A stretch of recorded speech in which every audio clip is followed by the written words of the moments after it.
Hey, what's up, guys? So today we've got a special guest here with us. We've got Ed Bolian, who is best known actually for his drive cross-country from New York to LA and beating Alex Roy's record. Alex did it in 31 hours and 4 minutes back in 2006.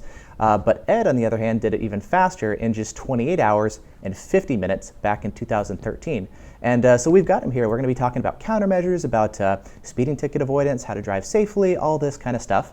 And yeah, this should be fun. So hey, how's it going, Ed? Great, good to be here. Thanks for having me. Yeah, good to have you.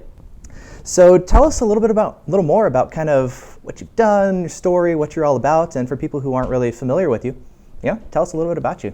Sure. So, like most American automotive enthusiasts, I heard the legends and the folklore that surrounded the idea of Cannonball, and it was one of those things that just kind of always enthralled me, and an idea that compelled me through kind of the darker times of adolescence, and this just goal that you could plan on chasing that seems like it should be out of reach, but as you start to digest the problem and break it down into the most important variables, you start to think, maybe this is possible.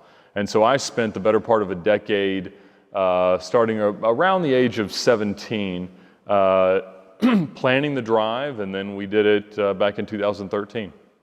Man, what all is involved in like a huge epic drive like this? I'm sure there's tons of planning and equipment and practice, and like there must be so much involved in doing that.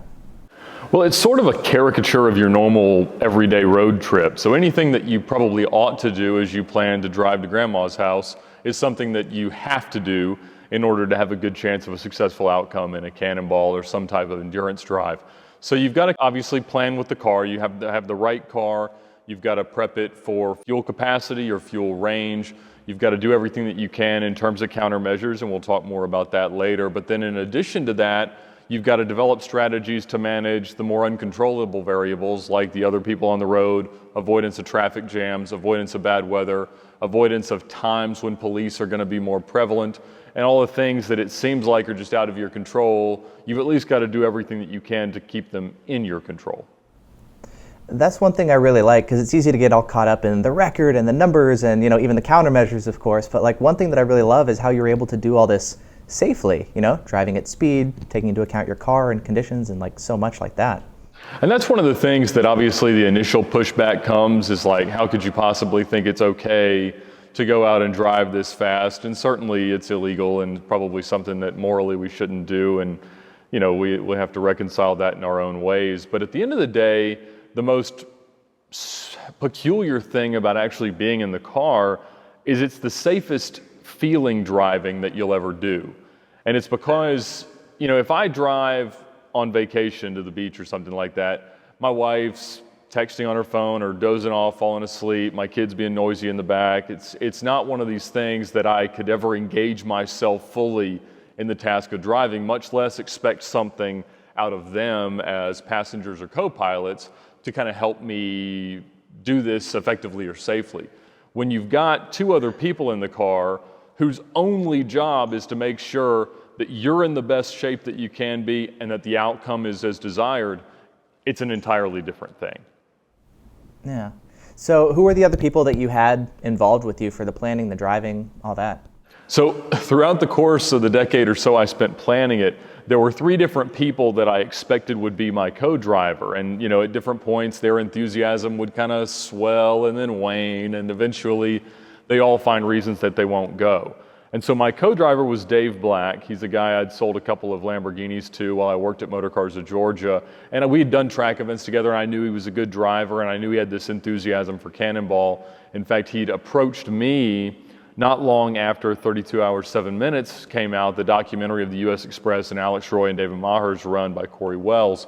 That came out, and he came to me like, Ed, you're gonna love this. We need to set up a screening. We need to have them through town. We've got to do this. Maybe we should even set up a rally. And I was like, all right, let's pop the brakes just a little bit. I said, first of all, there's a big lawsuit over the footage, and it's really kind of nasty, and I'm not really interested in not being on Alex's side because I eventually want him to endorse and recognize the fact that I'm about to go beat his record. And so this just kind of blows his mind, and he's like, oh my goodness, I've got to be a part of it. And at that point, I thought I had a co-driver, so I was just looking for another scout or somebody to lead us out of Manhattan. But the Wednesday before we left on Friday to go to New York, I called him and asked him to drive, and he was far too quick to say yes, meaning he hadn't really contemplated the magnitude of what he was agreeing to do. But at this point, I needed someone to go with me, so I wasn't interested in an educational lesson at that moment. And then a day later, I got in touch with Dan Wong, who was our kind of support passenger and navigator, rode in the back of the CL, and he agreed to go less than 24 hours before we left. So you say the CL, for people who aren't familiar with the car that you've driven, and tell us a little bit about your car that you chose. So we drove a 2004 Mercedes CL55 AMG. The first car I bought to do it, I think it was in 2008, I bought an 03 S55 AMG to do it, and about, I don't know, 3 to 6 months later, somebody made an illegal turn and totaled it.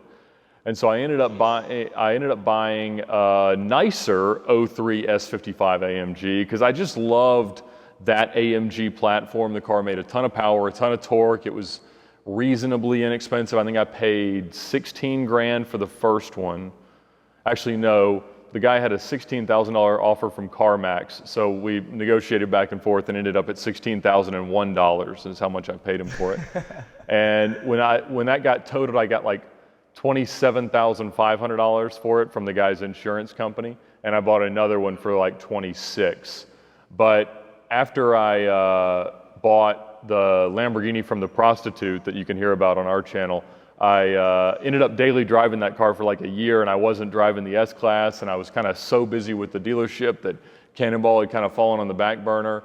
So I sold it, and then around 2012, I bought a Murcielago and the CL the same week as just like, it's time to buy my dream car and really buckle down and focus on Cannonball. But the CL's perfect, or the S-Class, really any of the active body control Mercedes cars, because their hydraulic suspension self-levels the car several times a second. So we had about 400 pounds of fuel on board with the 2 additional 22-gallon fuel tanks with the 23-gallon stock tank. And the architecture of where the fuel tank was offered a level of safety, and so the car just handled beautifully. The CL was actually a little better than the S-Classes were. Why was it better than the Lambo for a cross-country drive like this? That's what somebody commented on one of our videos the other day. It was like, I think I'm probably seeing things wrong, but why doesn't somebody with a new Performante or a Veyron just go out and beat your record today? And right, I've done a ton of exotic car road trips, and they are miserable. In fact, I drove a Porsche from Connecticut down to Atlanta over the weekend, and just the back pain, the ergonomics, the conspicuous nature of the cars, all of it really makes going fast impossible. Like if I needed to run from here to, Savannah, somewhere 4 or 5 hours away, it's much faster to take the CL or the S-Class that I've got now than it is to hop in my Murcielago, because you really can't go that fast that long in cars with small space, no ability for a third passenger, and obviously cops never miss them.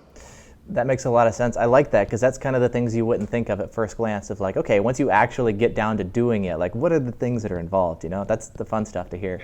When I was a kid, I read every car magazine and didn't pay any attention to my high school classes because that's all I wanted to do.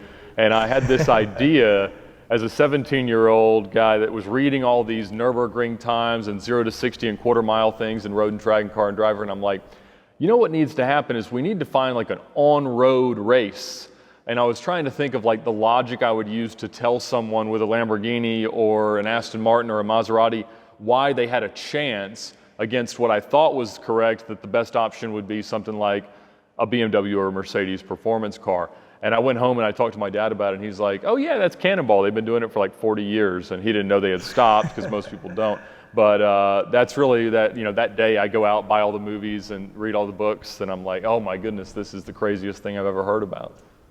Yeah. And speaking of which, you've got a book out now as well, right? I did. It took me far too long to publish it. I wrote it, and I started late in 2014, right after we had our son.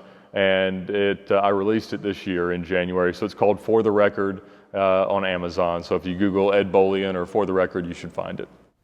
Yeah, for people watching, I'll put the link down in the video description so they can check it out. That'll work. So So let's talk countermeasures, because obviously that's a big thing. You know, what I cover, talk radar detectors and laser jammers and all that good stuff. So tell me about kind of your thought process behind what you used and why and how effective it was and how all that worked out for you.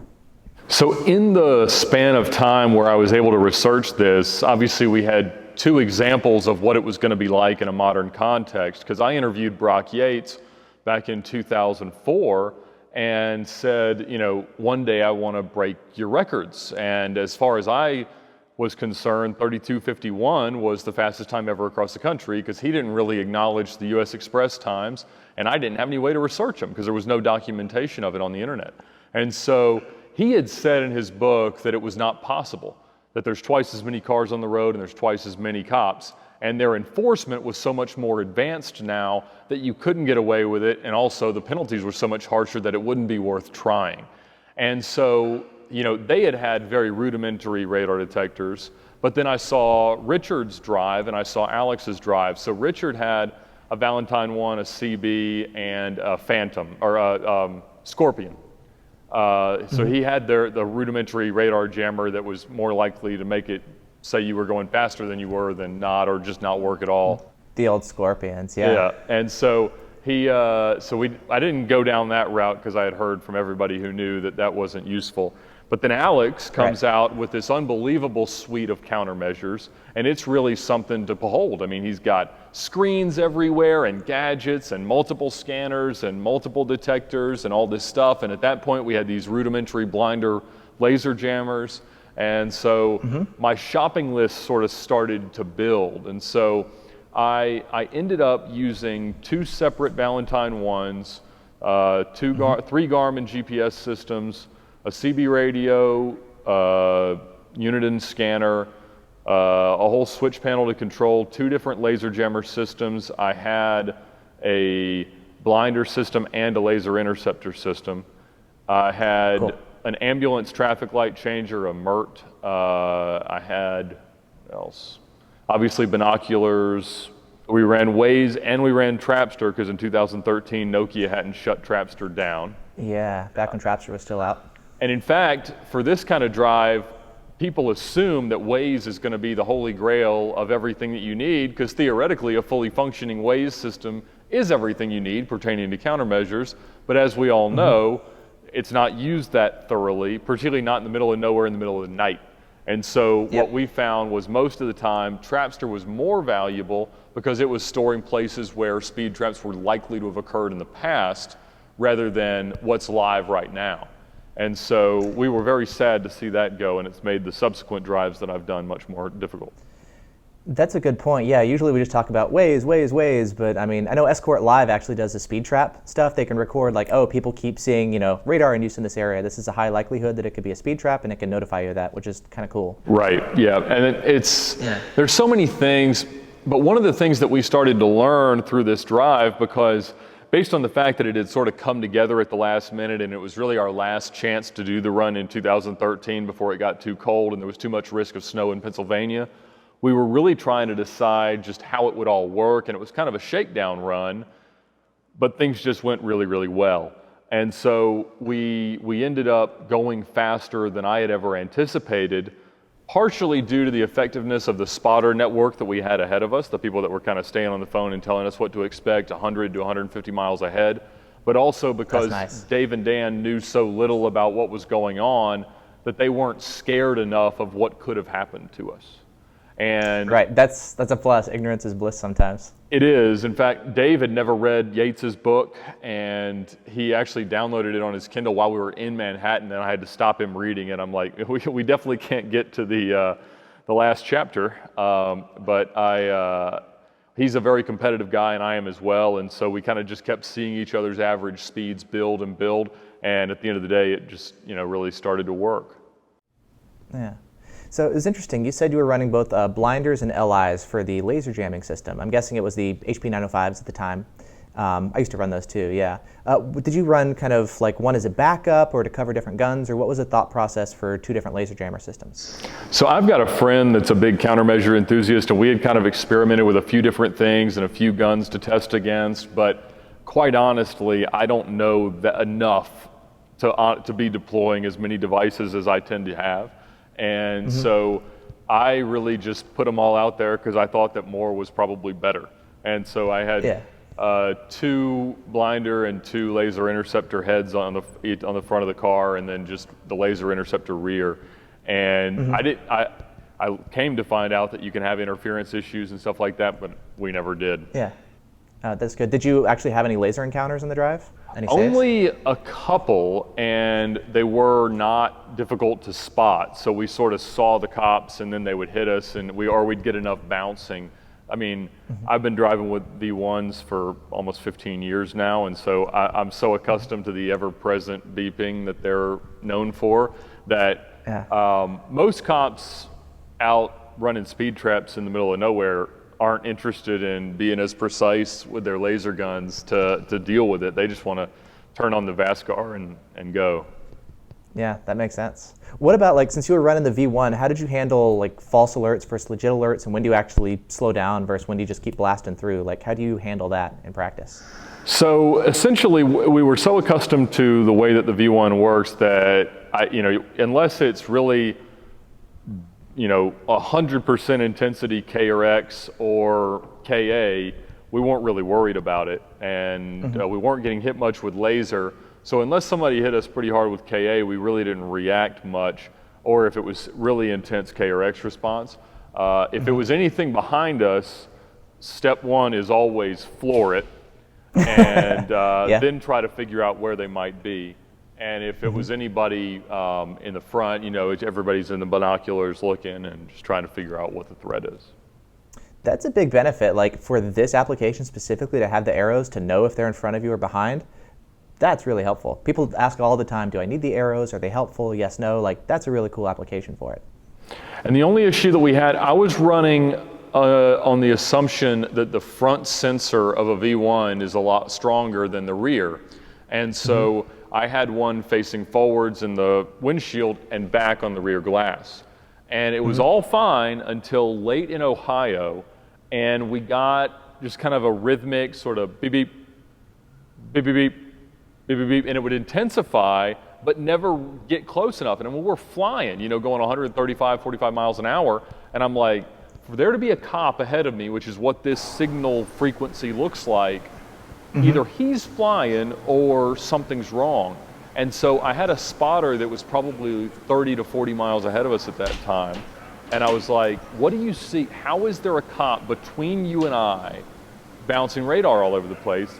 And I was literally just about to tell him, stop on the side of the road and literally wait until you see the cop on the phone with me so I'll know where he is. And I look in the rearview mirror and I see, after this one goes off, this one goes off, this one goes off, this one goes off. And that was the first time they had started to interfere. So I told Dan to turn the other one off, and it stopped. And so it just, foot to the floor and get back in it. But that slowed us down for probably 10 minutes to, maybe 100. Yeah, that's kind of one of the weird things, because the whole interference issue, like sometimes it happens and sometimes it doesn't, which we see the same thing in testing, where it's like we'll try to test a couple detectors at the same time, but it never works out, because sometimes it works, but then sometimes it doesn't. So you can never really fully trust that setup. Right. We definitely found that. And you have the other issue with the Mercedes IR blocking windshields, that you've only got the voids around the rearview mirror and the trapezoid and the dash to shoot through. And so we were using the trapezoid for the traffic light changer, and so we had the radar detectors pretty high. Yeah. Did you look into any sort of remote radar detectors installed in your grill instead of in the windshield? Well, I ran a Passport in the grill. And Oh, that 9500 CI? Yeah. And okay. I'm sorry, I forgot to mention that one earlier. Yeah, so it came in the kit with the blinders. That makes sense. Yeah. How did that work out with the V1? Did you get longer range from the 9500 CI, and then the V1 chimes in with the arrows, or how did that work out for you? Yeah, we would notice that, but it's kind of like, you just see the intensity and the band on the 9500, and you see so much more pretty information on the V1 that it's kind of hard to trust the Passport. I did a drive last year in a 1974 Dodge Monaco, and we used the new Max 360, and it was pretty impressive, and we had very, very few false alarms and stuff like that. So as reluctant as I ever am to concede that a V1 might not be the end-all be-all of radar detection, it's pretty impressive. What was your take, like, after spending a ton of time with the V1, then using the 360, like, how did they compare for you? It was so new that I was like, how do I trust this thing that's not constantly making noise? Like, is it on? How do I get used to that? But I was impressed when it went off when it needed to go off, and it didn't go off when I really didn't want it to. So I have yet to convert all mine and all my cars to that, but I liked it. Yeah. Have you, with your existing V1s, do you have them updated to the newer versions by chance? I do. I can't remember. One isn't, as I think. Yeah. Yeah, the V1s, the older ones, were really noisy, but I noticed the newer ones, you may have noticed it too. Like, they seem to be better at filtering out false alerts, especially if you pair them with the phone. Oh, yeah. I haven't done the phone pairing yet. Yeah, that's helpful. You get better range out of it and to get the GPS functionality that the Max offers. But yeah, I like the integration of the Max. That makes it really easy. It's interesting because there's a guy who's currently planning a drive, and he is probably like yourself. He's just entirely gung-ho about everything countermeasures. And there's sort of two ways you approach Cannonball. One is that it's the Super Bowl of road trips, and the second is that it's the Super Bowl of countermeasures. And so I met my countermeasures guy because somebody had told him, you need to build a Cannonball car. And this guy has sort of felt the same way. Like, he has so many things in his car and all these devices, and the best thing to do, logically, is try a Cannonball. And so that's what his plan is to do. But there's kind of a diminishing return. Like, our CB stopped working, partially because of the way it was mounted, partially because the flexion on the antenna just gave us no range.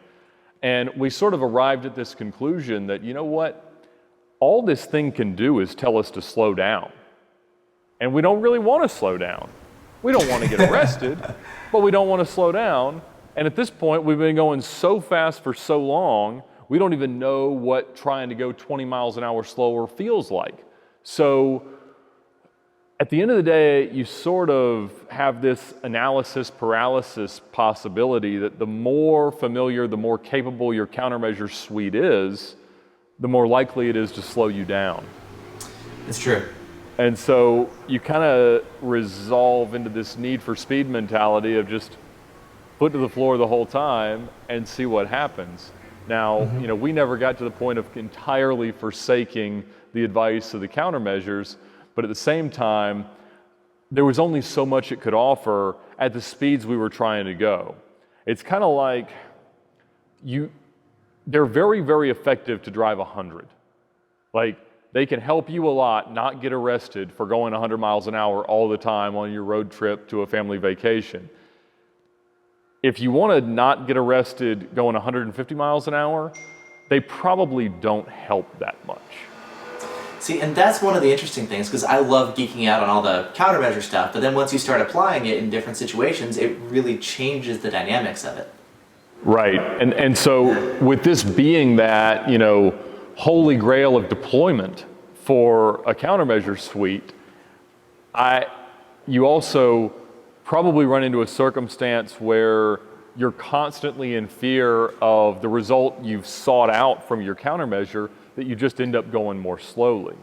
And Alex, I think, is that way. If you look at the video footage and the reports and everything, it's very clear that Alex did all the prep work, Alex knew all the risks, and Alex had set up the car, and then David Maher comes in and just drives like crazy and brings their average up because he's like, turn that thing off and stop it yelling in my face. And it's, I think I had kind of resolved myself to the idea that, maybe we can't slow down that much to really have a shot at this. And I knew that Alex had had a fuel filter failure in Oklahoma, and that Rawlings had hit an hour and a half worth of traffic in New Mexico. And so I was like, it doesn't matter that we're averaging 100 miles an hour right now. Surely something's going to happen to really slow us down that has nothing to do with cops, hopefully. But at the very least, we have to continue to bank time, but then we start getting into Western California, and we're like, well, nothing bad's happened yet. Was that kind of a surprise to you, or were you like really expecting something to happen? It was hugely surprising that all the monsters in the closet didn't manifest in reality. I mean, I was sure something awful was going to happen. And when we pulled in, we had a phone running a stopwatch, 2 stopwatches mounted on the car, the elapsed time on the GPSs, on 3 GPSs, and they all said 2850. And I'm like, guys, what happened? Do we have the time change wrong? What this doesn't make sense. Like, I know how fast we drove, and I know what the averages were, but still, you can't beat the wall of 30 hours by this much and be us. Like, it doesn't make any sense. And so it took hours for me to kind of figure out that it was actually possible that we had done what we did, even with all the documentation and the third-party GPS and everything else. And so that was a tough thing to wrap your head around, and particularly, it obviously helped that I knew that we hadn't been pulled over, we hadn't gotten any tickets or anything like that. Yeah. And then, so like after you recorded it, I know you had GPS logs and videos and like tons of documentation. When did you actually decide to publish and go live and share with maybe people privately and then publicly what your results were? So when we finished, I could barely even bring myself to tell my wife what the time was. And we had all kind of agreed that we wouldn't tell anybody else what the time was until we got everything kind of verified through the media outlets, because, I thought that we'd probably get 3 or 4 little magazine articles out of it, something we could frame and put on the wall and, whatever, it'd be over. But Doug DeMuro was someone I had known for years, and he'd been writing at Jalopnik, and he had told me that he was interested in running the story, and I had somebody else from CNN that was kind of chomping at the bit to run it, but it ended up, I had told Doug he could, and so he wrote the first story, and it was so comprehensive and really dove into everything, and we just gave him all the circumstantial evidence, the photos, the screenshots of the GPS and things like that. And then I had all the GPS logs. And when I had spoken to Alex prior to the run, I had told him, I use these GPS trackers for my rental cars because I had an exotic car rental company at the time. And it seems like the end-all be-all of proof, don't you agree? And he said, of course, yeah. I mean, it didn't exist on a consumer level in 2005-06 when he was planning his drive, so he hadn't done it. But he was like, that'll be it. The problem with it is that every single moment or every few seconds, it's got longitude, latitude, Google address, speed, time of day. So it's the most awfully incriminating piece of paper that you've ever seen in your life. And it was about 230 pieces of paper. So I just showed it to all the media outlets on an iPad and let them hold it. Didn't let them have it. And then a year later, we released all the data because the statute of limitations had run out. We had a big Ed's not in jail party. Right. Yeah, I know Alex did something similar too with like waiting before releasing all the information. He didn't tell a soul for 12 months. Richard told everybody as soon as he arrived. So we ended up waiting about a week and a half to let them all digest it. And Richard didn't get in any trouble for telling people ahead of time before statute of limitations expired, or? No, he hadn't. And I talked to several lawyers in that window right after, and I'm like, hey, I just did something that's really illegal, and I have a lot of proof of it. What should I do? And they're all like, we think you could be arrested for this. We're just not exactly sure how it's going to happen. Have you considered doing another one? Another drive, or what do you have in mind kind of moving forward now? So not long after I finished, I was talking to Brock Yates Jr., who organizes the One Lap of America for Car and Driver and Tire Rack. And he said, there's some guys you really ought to meet.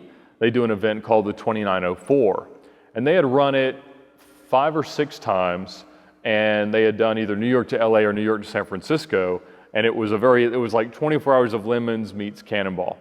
And so I got in touch with them, and they were like, we had kind of almost had enough of it. We've done it a few times, and we use old, cheap, beat-up cars, so nobody goes that fast. But we would kind of like to spice it up. You know, if you wanted to come with us, I'm sure it would be just what we need. And so I was like, well, let me look around and see what I can find. So I ended up buying a 12-owner, 2-accident, salvage title, airbags deployed, frame damaged S55 AMG 2002 car. So it was naturally aspirated, so it only had 355 horsepower. But I found it on Craigslist in Las Vegas, and this woman had loaned it to her daughter to drive to Hollywood and become famous, but it broke down, so she didn't become famous. And she was dumbfounded at the idea that I'd want to buy this car in Atlanta with it being stranded in Los Angeles, but I just explained I need to buy it for $1,500, and if you'll have that, then I'll find a way to get it here. But we did that and won that with at a time of 32 hours and 5 minutes in 2015. And then there's some guys from New Zealand that come into the US every year or two and do an event called the C2C Express. And they come in, buy old beat up cars for less than $3,000 that are built before 1980, so they're sort of period correct for Cannonball eligibility. And you have to drive, do New York to LA. And so we did 3417 in a Dodge Monaco Bluesmobile last year. Wow, what was that like? It was miserable, absolutely awful. Like I remember the second time I was like, I can't really believe I'm doing this again, because I'd kind of forgotten about the middle. Like, I remember what starting was like, I remember what finishing was like, but I don't remember the doldrums of misery throughout all of America. And so then doing it in a older car with no air conditioning was truly awful. And there was bad rain, bad fog, bad traffic. We had a highway in Indiana was shut down for an hour, which got me a good nap, but slowed our time down. I got my first ticket running there. I got a ticket going, I think 90 and a 55 in a construction zone in Pennsylvania, middle of the night. All things considered, that's not that bad. No, it was, and I had just asked my countermeasure expert who went with us as a third, who was looking at the binoculars, and said, is that a cop? And he says, no. So I accelerate, and then it's a cop. So nothing's foolproof. But I ran over a deer carcass going like 130 miles an hour on that one. That was no good. And that was in the S-Class. But it had just been pulverized by a tractor trailer. So it's not that big of a deal. And then it rained before our next stop, so I didn't get to see the front of the car had to be covered in blood, which I thought was probably awesome.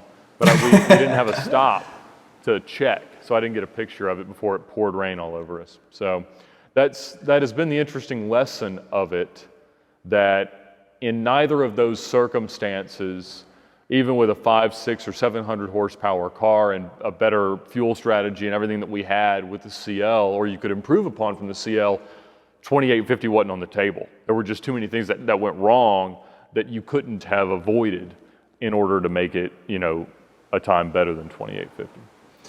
Do you see yourself beating your record time? No. It's one of those things where I described it in the book as a slot machine. Like, you pull the lever and it reveals all the variables. And the more prepared you are, the more likely good outcomes are. But at the end of the day, this mythical Cannonball slot machine is going to reveal whether or not what you want to do is possible. And no one had seen what all sevens would mean. But in our circumstance, it worked out.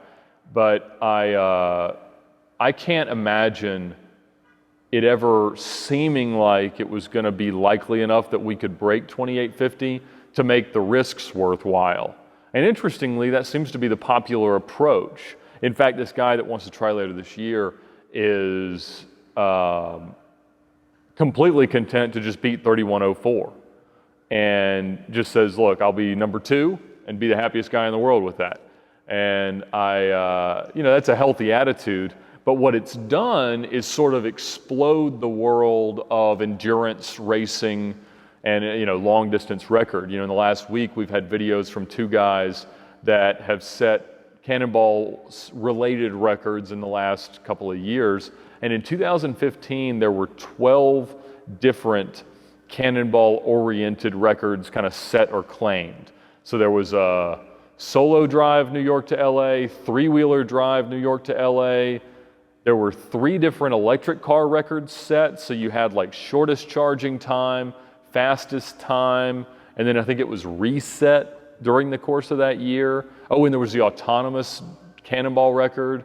There was a solo and a multi-person team, Atlantic to Pacific records set. One guy set a record for having done his 8th competitive cannonball event when we did 2904.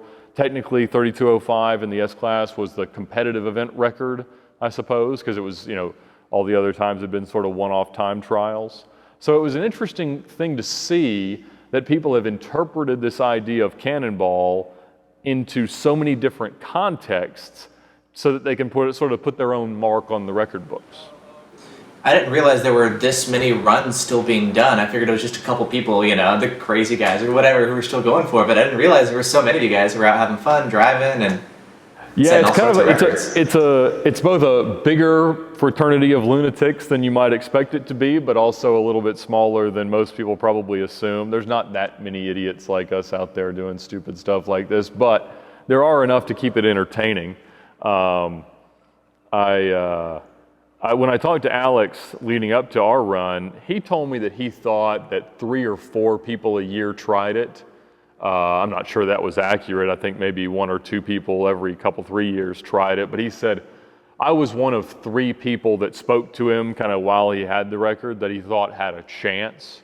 And I'd say that's probably consistent with, in the last 4 years, what I've heard of people. I'd say there's probably been 5 people that I've talked to that I was like, things go right, they probably got a shot. Yeah. Do you plan on trying to go for like one super fast run again, hoping all the conditions line up for you and trying to break it, or no? No, it's one of those things where, I had to accept so many risks in doing it, not just the go to jail stuff, but the fact that we're still talking about it means that prospective employers will always know about it. Relationships are sort of branded by the fact that this kind of outlaw mystique that I don't really try to put forward, but at the end of the day, it's one of those things that you hear about and it's kind of strange, and so I love it, and it's something that I've really loved to be a part of, but it comes with a lot of things that you don't necessarily anticipate, and it's been a fun thing to be at the helm of, but to put that kind of money or effort into it, I can't see it. I'll do the drive many more times because I love it and I'm a glutton for punishment. But the next one will probably be, I found one of 12 1985 Brock Yates Cannonball Edition Audi 4000S Quattros that Brumos sold between Jacksonville and Atlanta in '85, which is the year I was born. And I found one that had been parked in a garage for 17 years in Lansing, Michigan. And I'm in the process of putting it back together. And of course, it's 135 horsepower, mid-'80s boxy sedan. But I'd like to make the run in it. I think that'd be fun. I'd be much more likely to try the Pan American Highway. Yeah. Oh, that would be fun too. Are there a lot of people that do that run, or what's that like? No. The record, I think, is 11 days right now, and it's like 14 to 16,000 miles, depending on which route you take. So it's tough. Or Peking to Paris, or London to Cape Town are sort of the others that sort of loom out there, and each of those is a 6-figure expense run. Yeah, those are huge drives. Yeah. So maybe one day. Yeah. So, well, I know you've got like your own YouTube channel now and everything. So like, in addition to, the drives that you do, what else are you doing now online? Well, so when I was planning the drives, I had an exotic car rental company, and that worked really well in Atlanta, but sort of as the economy dipped and bottomed out, I couldn't get new car loans to leverage the risk, and I couldn't continue to have these ownership replacement clients because they were all just buying cars because they could and were pennies on the dollar. So I went to work at the dealership where I worked while we did this, and I sold cars at Lamborghini Atlanta, Motor Cars of Georgia. And when I left there back in 2015, and we launched a startup called VINwiki, and it's a social version of Carfax. It's a crowdsourced vehicle history reporting platform. So we let anyone post to any car by its VIN or by its license plate, and it's a free app.